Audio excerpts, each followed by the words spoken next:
Ndabaramukije bakunzi bimbonesha kure BTV ndabaha n'ikaze muri ano makuru twabateguriye mu nkundiro tuyahere ku ngingo nkuru ziyagize.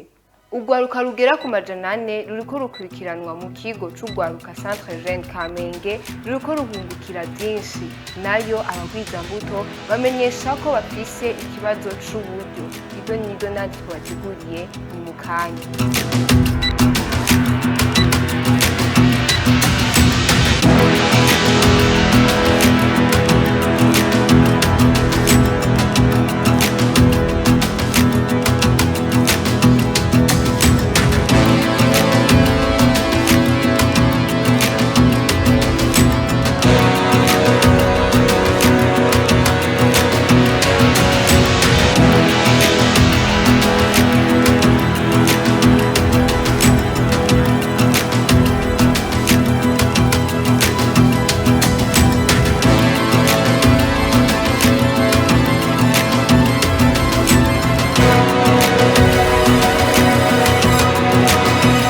Turasubiye kubaha ikaze. Urwaruka rugera ku majana 4 ruri mu buruhuko rusanzwe ruko rukurikiranwa mu kigo c'urwaruka Centre Jeune Kamenge ruhungukira byinshi harimwo kwirinda ibiyayuramutwe n'ibindi bisanzwe bihanze urwaruka, hambavu yaho baronswa n'inyigisho zo kwitunganiriza imigambi.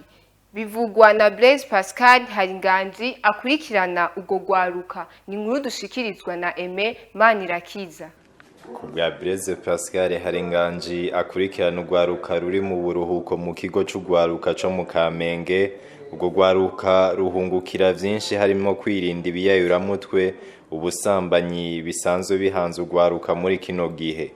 Muri ico kigo bahigira kwitunganiriza imigambi mito mito, inkino n'ibindi.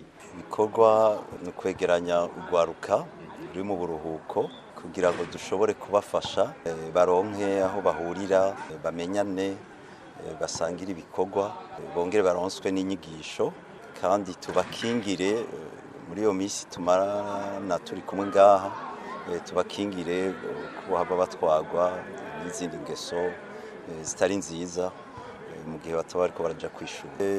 Mbere y'umutaga barakora ibikorwa by'iminwe, ahanini gutororokanya tupa biri bindi bikoresho biri muri plastique, bagaheza bakabizana ngaha tusaho tuvyegeraniriza, hanyuma abasanzwe babisubiramo bakabihingura, bagaheza bakaza bakabitora ngaha. Inyuma y'umutaga naho baronswa inyigisho zitandukanye, harimwo na cane kubungabunga amagara yabo, ibijanye n'agateka kazina muntu, guhindura inyifato n'ingendo, ibijanye no gutunganya imigambi mito mito yo kwiteza imbere. Baraheza rero bakaronswa n'inyigisho kandi zijanye n'ivy'ubuhinga bwa none. Ahanini n'inyigisho zibahamagarira gukura amaboko mu mpuzu, bakakora bakoresheje ubwenge, bakoresheje amaboko yabo. Urwaruka rwabyitabiriye ku rugero rushimishije, kuko biranatubabaza ko hari abasubira inyuma kubera ibibanza biba biharuye. Urabona ko babyitabiriye ku rugero rushimishije, tukanashima ko uyu mwaka n'abakobwa babyitabiriye ku rugero rushimishije. Ahanini nuko haba guhindura inyifato, guhindura imigenzo, ivyiyumviro, ukabona ko nk'abatahora bakora iki gikorwa bagikora, abatahora baja muri quartier kanaka kubera ivyo bumva heza bakajayo bakagenderanira ahanini urugwaruka rwitabira ibi bikorwa rurahindura inyifato. Inyungu ca mbere nkuko nari nabivuze kare ni ukumenyana.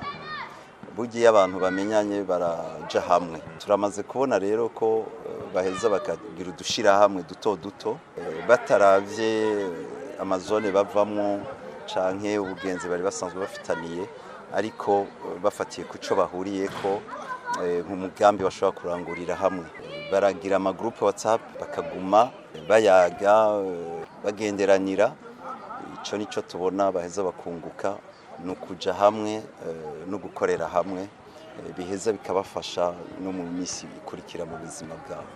Intambamyi ya mbere twavuga bijanye uburyo dufise ntibukwiye kugira ngo dushobore gutunganyiriza neza uko twabyifuza cyangwa uko babyifuza ubwo gwaruka kijanye n'uburyo bukwiye.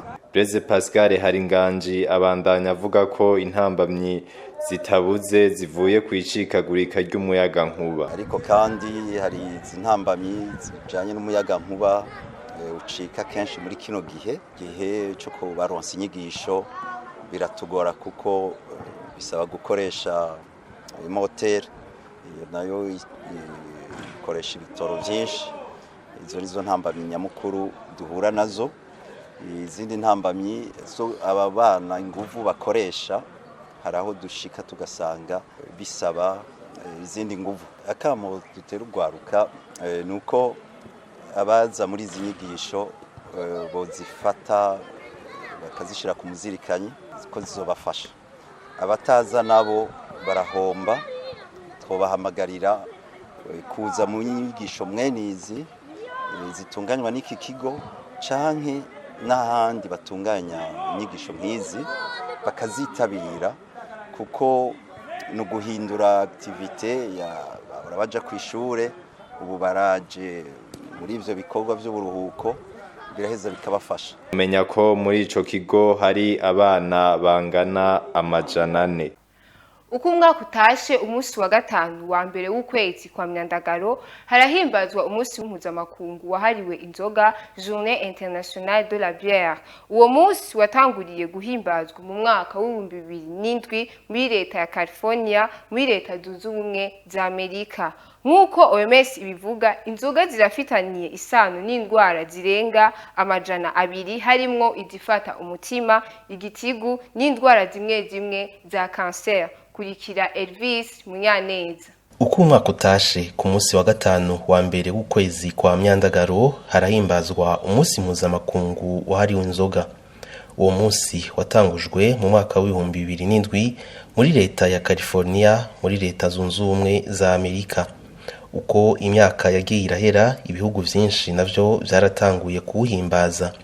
Mu Burundi ni kimwe mu binyobwa bikunze kuboneka mu birori bitandukanye, mu manza z'imiryango no mu makoraniro y'abagenzi. Hambavu y'ivyo, si umunsi wo kwinezereza gusa n'akaryo ko kwibaza ku ruhara inzoga zifise haba mu butunzi bw'igihugu, mu kibano no ku magara y'abantu. Amahinguriro y'inzoga n'urudandazwa rwazo birafise akamaro kanini mu butunzi bw'igihugu. Ico gisata gitanga ubuzi haba mu kuzihingura, kuzidandaza, kuzigurisha. Amakori ava muri ico gisata arafasha leta kuronka amafaranga yo gushigikira ibikorwa vy'iterambere.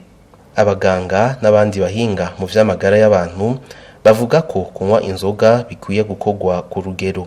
Naho inzoga ikunda gufatwa nk'ikinyobwa co gusangira no kunezeranwa, kuyinywa birenze urugero bishobora gutera ingorane zikomeye ku magara, gutuma haba amasanganya yo mwibarabara, kuzana amatati mu miryango no kugabanya umwimbu ku kazi. Baributsa kandi ko hari abantu badakwiye gufata inzoga na gato, harimwo abagore bibungenze, abana n'ugwaruka rutarakwiza imyaka yemewe n'amategeko, hamwe n'abafise indwara zimwe canke abafata imiti idahuye n'inzoga. Mwomenya ko ishirahamwe mpuzamakungu ryitaho amagara y'abantu OMS rivuga ko inzoga zifitaniye isano n'indwara zirenga 200. Iryo shirahamwe kandi rimenyesha ko ubushakashatsi bwerekana ko atarugero rw'inzoga gwemejwe ko rutagira ingaruka ku magara y'abantu canke ko rwoba rufitiye akamaro umubiri. Imbere yo kurangiza ano makuru tuyabandanyije mu gisata c'uburimyi, abagwiza mbuto baramenyesha ko bafise ikibazo c'uburyo, ivyo bigatuma badashika aho bipfuza. Kurikirana umwe mu bagwiza mbuto wo mu ntara ya Cibitoke. Ubusanzwe icicaro c'iyi koperative kiri mu Cibitoke, ariko natwe turi amashami kuko igenda ivyara amashami mu ntara mu ntara. Nk'ubu jewe mba Igihanga, niho dusanzwe turangurira iyi migambi yo kugwiza imbuto musanzwe mubona ngaha. Ni ukuvuga twebwe turabagwiza mbuto, haba mu vyatsi vy'ibitungwa, amakariyanga, haba mu biterwa vy'ibidukikije nk'imikaratusi, amagereveriya murayabona harya, nivyo dusanzwe turiko turagwiza, n'amavoka ya ruhere. Hama ababikeneye turafurnisa bakaza bakatugurira bakabitwara. Iki giterwa c'ivoka ukuntu tubikora, turagenda mu mayarara tukegeranya ibibuto baba bataye, hama tukabizana tukabikorera pepiniere dukoresheje imyavu y'ikirundi. Irya imaze kubora tukabikorera pepiniere, hama tukabishira mu mashashe uko mubona, hama tukaza turavomera. Mugabo tuza kubishira iyo bimaze kumera, tuba twabanje kubikengeza ahantu. Rero tugaca tuza turabishira mw'aya mashashe uko mubona, hama tugakomeza kuvomera. Hama hageze igihe cyo kugrefya, tukazana ugrefya akazigrefya. Intambamyi duhura nazo ni ukuvuga igiterwa c'ivoka kiragoye cane, turashobora kubura ibikoresho vyo kuvomera cankwe tukabura uburyo bwo kugrefya, ugasanga biriko biratugora zikanasugura zitagrefya. Ni ngaha amakuru twabateguriye agarukiye, twongera tubashimira mwebwe mwese mwashoboye kuyakurikirana, tubifuriza kubandanya muryoherwa n'ibiganiro bica ku mboneshakure yanyu BTV Burundi, naho gutaha.